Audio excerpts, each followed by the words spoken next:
Today we have my 2021 Cadillac Escalade. It's the 5th generation of the Escalade. This is the ESV model, so it's a little bit longer. I believe it's 1.5 feet or so longer than the standard model. But I have a problem with it. I really like it, but I really dislike it at the same time. I just feel like it's a massive disappointment, and I've never really felt this of any of the vehicles I've ever owned. Let me show you why. When I was shopping for a large SUV like one of these, it was narrowed down between the Cadillac and the Lincoln. It was either this Escalade ESV or the Lincoln L. They are both the extended wheelbase models, so I get more space. The intention here was to have a family vehicle for road trips and whatnot, and all of our crap that we would bring with us. And these large brick class SUVs would fit the bill for that. I ordered this from the factory with all the options I selected, so it's a highly optioned premium luxury platinum model. I have almost every option except for the power running boards and the fridge console thing with the freezer option, whatever it is. I didn't think I needed those things, so I didn't get them. This is the most expensive vehicle I've ever bought. Maybe that's why I'm feeling that disappointment, because as you can see right here, the total vehicle price is $113,965 even. I happen to get the privilege of not having to pay anything over MSRP to buy this vehicle. I'm seeing reports of people having to pay over like 10, 20,000 for one of these, and it's outrageous. I mean, it's already disappointing at this price. Why would you pay more? Let's take a look at what's disappointing, right? Here I am in the driver's seat. This is arguably the best seat in the entire vehicle. The first thing I have problems with this vehicle, especially at this type of price point, over $100,000, and what's supposed to be the flagship vehicle, and it's supposed to be luxurious and whatnot, is the quality of materials in here. It's nice, but it's not 100,000 plus nice. I do understand this Escalade is a badge twin of the GMC Yukon and the Chevy Tahoe and Suburban. So I would assume some of these parts may be shared amongst the badge twins. So the wiper stock, the turn signal stock, it's okay. It's not that nice, but fine, whatever. But there are many other things that are just in here that are shared, and it's probably the whole cost cutting, whatever, that makes this so. But there's creaky panels. Granted, you're not always touching this. Let's not nitpick that. How about this? I use my sunshade fairly frequently, and it's just, touching this is just not that good. It's really kind of flimsy. It comes back like any of these other ones that come back. However, certain points, you hear that? It rattles. It's annoying. So you'll be driving down some roads, you know, there's some texture on the road and the car jiggles a little bit. It's a very smooth ride, but it'll jiggle enough. And it's so quiet in this interior, that's all you hear, and it's right next to your head. So that's another disappointing thing. This just feels cheap. It's like coated in really cheap, like thin suede. It's not soft, it's a really hard plastic. So there's that. Let's see what else we have here. Plastics, you know, this, I believe this is the standard console across all the other twins too, or triplets. These things could honestly be nicer. It's okay, it's not bad. But another thing right here is the leather. I've touched better leathers. It's not the worst, but maybe it takes some time to break in, so it softens up. It's not wow. There are weird headliner noises. Let me see if I can get one to happen. It just sounds like a clip is loose. Oh, here we go. That's a good one right there.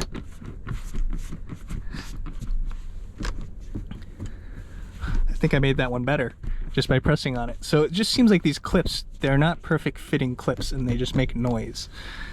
So that's what it's like up here in the front, and I'm saying this is the best seat in the vehicle.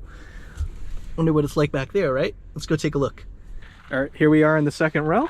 Let's get in and take a look at what the materials are like in here.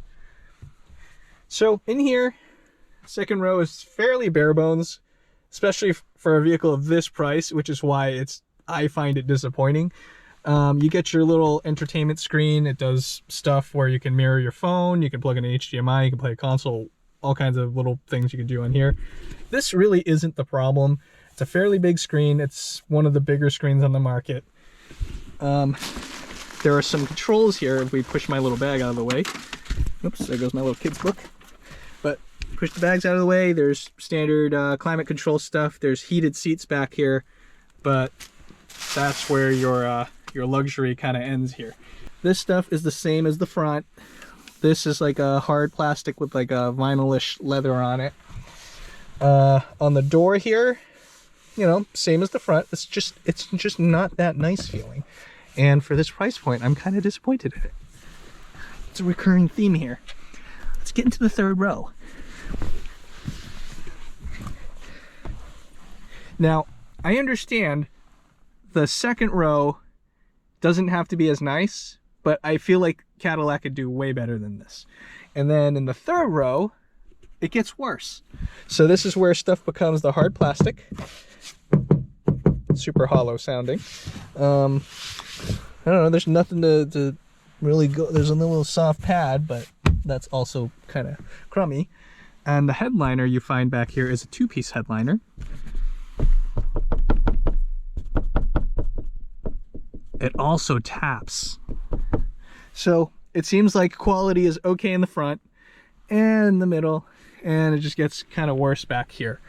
You know, maybe nobody's back here all the time. For the money, I think they can improve this a little bit just to make it at least somewhat reasonable. Don't you think? Stuff like this would definitely be more acceptable if I bought like the Chevrolet version where it's the Yukon or the Suburban. So it doesn't cost as much, I understand, but this is shared across all three vehicles and it's exactly the same. With the quality of the materials and the build aside, the next problem up would be the seats. The seats are nice, but they're not comfortable at all for longer trips. They're not very adjustable. I don't know why in a car like this, it's very basic. So let me come out and show you. This is what the seat looks like.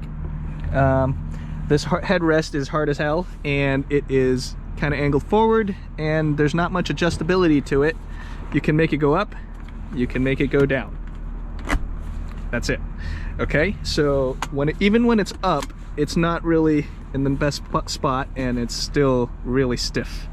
The padding's okay. The seat massager on the back makes it fairly decent, and then the bottom cushion doesn't have anything. It's just a cushion.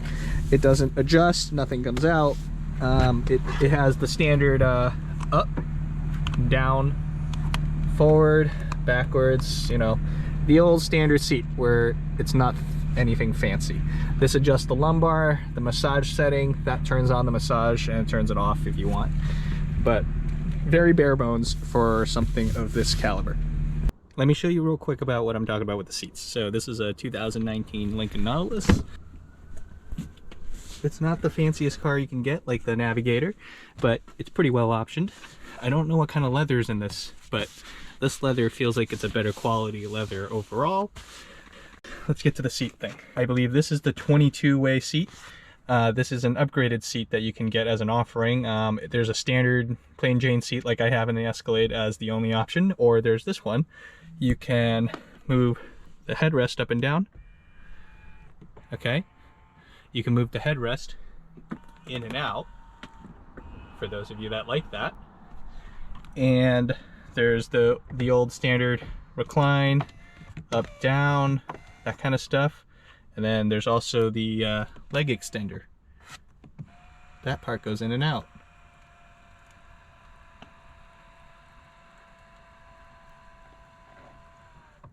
Look at that.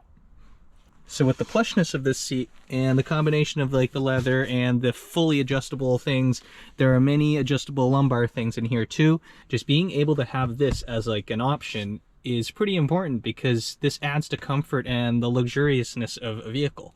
Moving on. Another thing I wish they did better was the second row brackets and stuff. It's really exposed. If your boots are wet, if you're muddy or whatever, you're gonna get crap in the seat rails and it's gonna be a pain to clean. But ignoring that,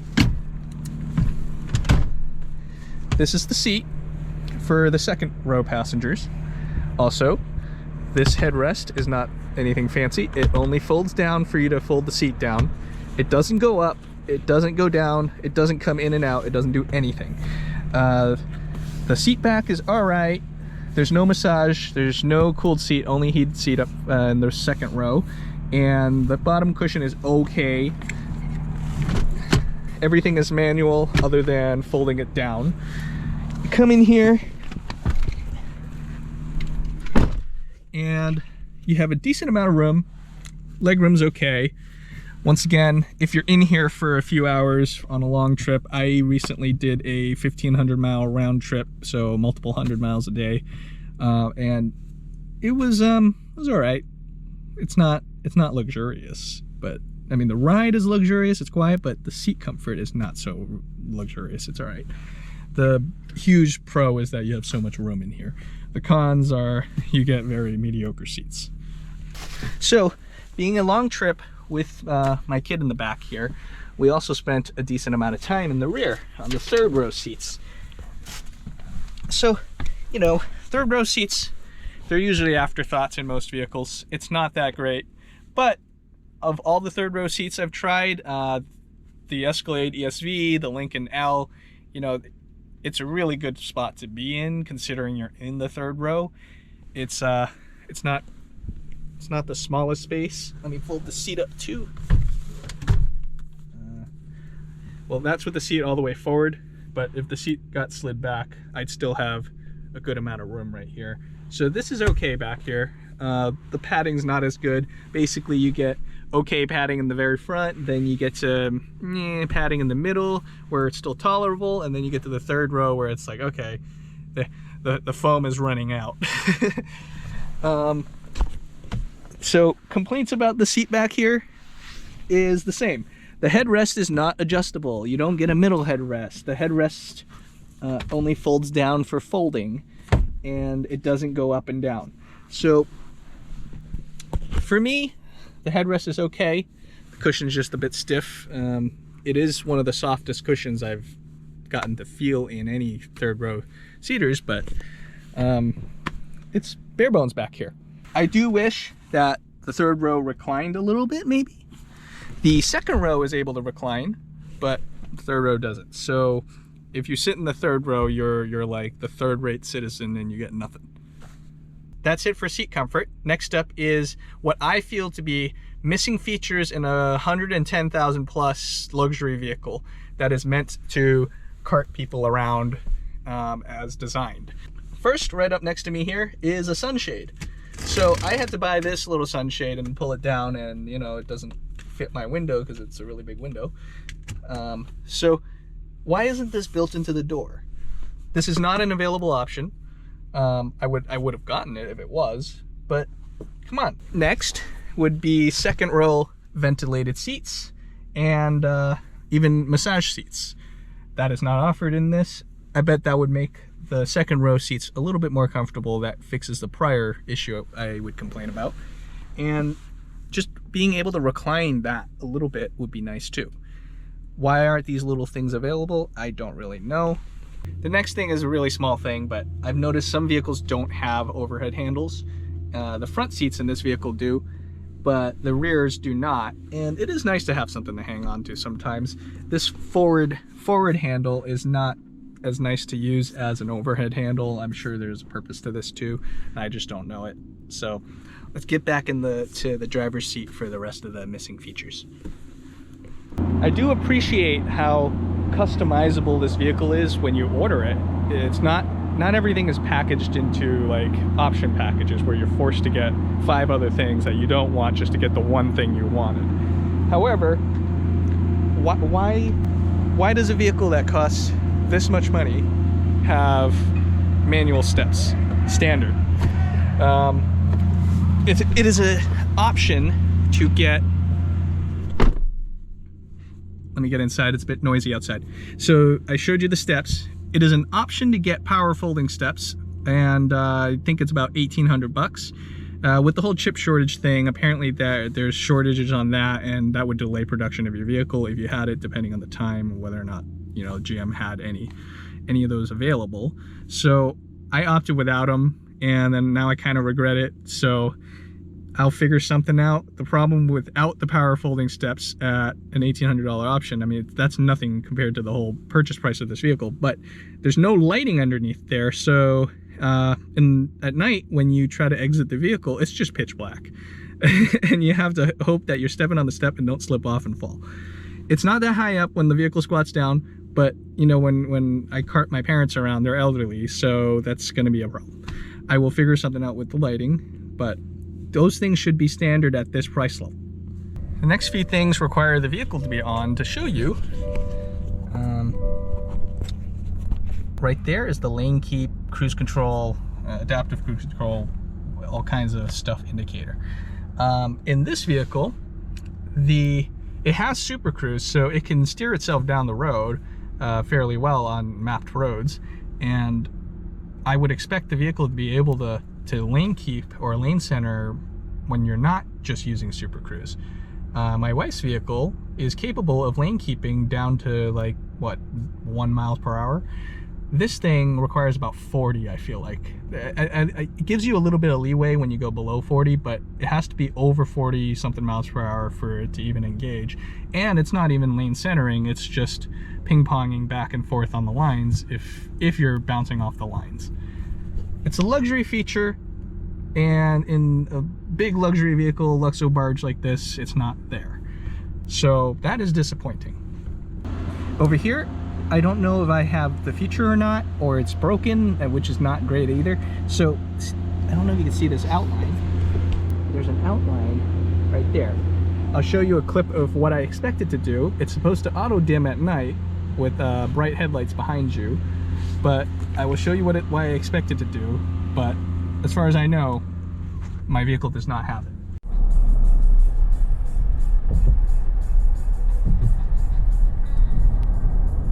So I think I covered everything that is pretty annoying in here and is like disappointing in a vehicle of this caliber. So actually no, here's one right here. There's an auto hold button. What this does is it turns, well, I got to put on my seatbelt, but anyways, what it does is it holds the vehicle at a stop so you don't roll backwards or forward, so you can just kind of hang out. It's annoying because it turns off every time. It doesn't remember that you put it on. And considering the other things in this vehicle where it's so customizable, I mean, this is the first I've seen this where it's really handy. So there are some icons I use here more than others. So I shoved the audio icon all the way into the back because I have one right there in the shortcut area.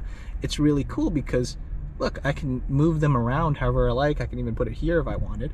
But like, it's so customizable in this way. I can customize the main screen here to use, like, put different stuff here. It's not very customizable here.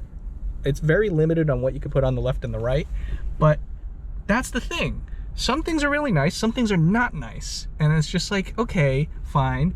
Or the, right here, let me do this. Or like something like this, you can pick whichever lumbar things to move around if you want. You can select the massage type and it gives you a little sample of what it's supposed to look like. But it auto turns off every 20 minutes. Why? Why can't I change that? I mean, maybe, yeah, you want the little compressor that pumps the air bladders to relax or something, but I also have a vehicle that it can be running for like 8 hours straight. So what's the deal with that? Having something that was better, and especially for less money, is what makes a lot of this stuff kind of annoying and disappointing. I think that's it for complaining about the vehicle. It is still a nice vehicle, and unfortunately for me, this is what fit the bill. So you're probably asking, if I have all these problems with this, why did I buy this?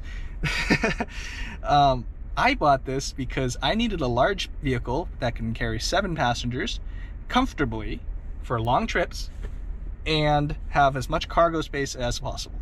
That is the killer bit right here. This vehicle and its triplets, twins, whatever, the Suburban and the Yukon XL, is the largest SUV you can get with the third row and a very large cargo volume behind the third row. And I wanted all the space I can get, so this is what I got. Of course, I was baited by the technology, so there are things that you can get in this that you can't get in, say, the Suburban or the Yukon XL, at least not at this time. So I ended up getting the full-on Cadillac, and okay, it's nice, but it's not that nice, and it's not 100,000 plus nice. The biggest selling points of this vehicle to me, where I settled and compromised for, is that behind the third row, this has 7 more cubic foot than the Lincoln L model, the stretch model.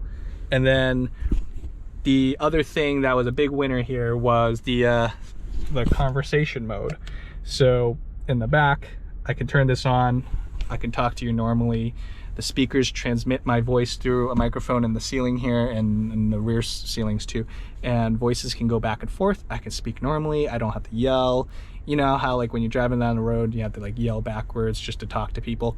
I wanted that. That's a really good feature to have, because when you're carting family around, it's perfect. There's no yelling, everyone just kind of chill out. Are there good things about this vehicle? Yes, there is. So I will make a different video separate of this to show off the nice things of this vehicle, why you might want to get a vehicle like this. And this would be the video of why you wouldn't want to get this vehicle if these things annoy you. And you know, some of these things are just glaring things. I don't really know why. I compared this to a school project when you were a kid, and you had the smart kid that was an overachiever, and then you had the 2 average kids that just did stuff, and then you had the kid that didn't do anything. So I feel like this was the group project where everybody worked on it, and the part where the kid didn't do anything was glaringly the weird compromises here. I'm sure it had something to do with like cost cutting and like accounting. The bean counters came in and just cut off features and stuff. And I'm lucky enough where this vehicle was not really affected by the chip shortage, because the newer models, the 22s and stuff, people were losing features where I read about 6-way lumbar became 4. Some of the things in here are gone. There was a period of time where Supercruise wasn't available to even be picked as an option. The side steps aren't available, like just weird things. I was not affected. I'm glad. I'm grateful for that. So I hope you like this video of me complaining about everything. Remember to like, comment, and subscribe. This isn't the normal type of video I would make. This is kind of like a filler video for when I'm working on my little car and little truck and they're not ready yet. So hope you enjoy. I'll see you next time. I do have to admit that there are some really cool features in this car. The only thing is those disappointments drag it down. So I've kind of come to this little conclusion here where if you want luxury, you would buy the Lincoln Navigator. It does what it has very well. It doesn't have many wow features, but it does what it has very well. And if you wanted tech, then you would select this Cadillac Escalade. This has so many things that the Lincoln doesn't even offer, and it's like, okay, this is pretty cool. And of course, I got baited by tech, and I got baited by the large size. So this is what I'm stuck with now.